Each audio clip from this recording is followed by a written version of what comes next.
Halo, saya Chandra. Di sini saya akan menjelaskan mengenai cara menentukan jangka waktu anuitas. Baik, sebelumnya kita harus mengetahui cara untuk menentukan jumlah pembayaran saat tidak sesuai dengan present value-nya. Ada dua cara, yaitu yang pertama, pembayaran rutin terakhir dapat ditingkatkan dengan jumlah yang akan membuat pembayaran setara dengan amount atau present value. Yang kedua, pembayaran akhir dengan jumlah lebih kecil dapat dibuat setelah pembayaran penuh terakhir. Baik, kita langsung saja ke contoh soal yang pertama mengenai jumlah anuitas biasa.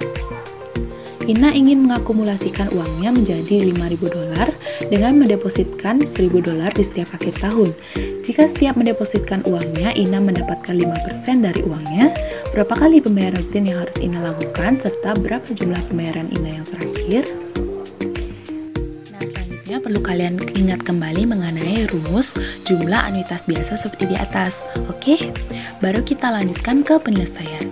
Dengan menggunakan rumus RS sub N sama dengan SN untuk jumlah suatu anuitas didapatkan hasil seperti di atas sehingga diperoleh N-nya sama dengan 5. Selain itu kita juga bisa melihat diagram waktunya, bisa dilihat ada yang pembayaran pertama, pembayaran 2 sampai dengan pembayaran kelima dari vocal date-nya.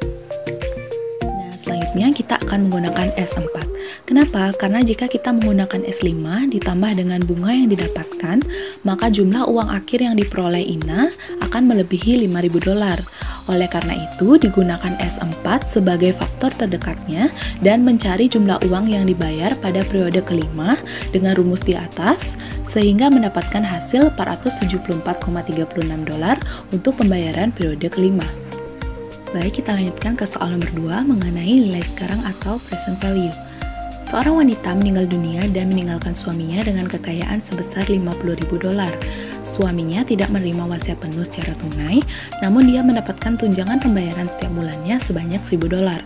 Berapa kali pembayaran bulanan yang akan diterima suaminya, dan beberapa pembayaran yang lebih kecil selama 1 bulan setelah pembayaran penuh yang terakhir jika ditetapkan bunga majemuk 6% per tahun yang dikenakan setiap bulannya. Sebelumnya kalian juga perlu mengingat lagi rumus yang di atas, yaitu rumus mengenai nilai sekarang atau present value. Baru kita lanjutkan ke penyelesaiannya. Dengan menggunakan rumus RA sub N sama dengan AN untuk nilai pokok dari sebuah anuitas diperoleh hasil seperti di atas sehingga diperoleh AN-nya sama dengan 50. Karena mendapatkan bunga sebesar 6% per tahun, duda tersebut akan menerima pembayaran penuh $1.000 sebanyak 57 kali dan pembayaran ke-58 yang lebih kecil dari sebelumnya seperti pada diagram waktu di atas. Selanjutnya, kita temukan jumlah pembayaran penuh ke-57 sehingga jumlah uang yang diperoleh sebanyak $65.763,61. Nah, kita ambil jumlah tersebut dan $50.000 pada waktu yang ditentukan dengan menggunakan persamaan nilai. Jadi, penyelesaiannya bisa dilihat di atas sehingga diperoleh bahwa duda tersebut akan mendapatkan pembayaran ke-58 sebesar $680,68. Baik, sekian penjelasan dari saya, semoga bisa dipahami. Terima kasih.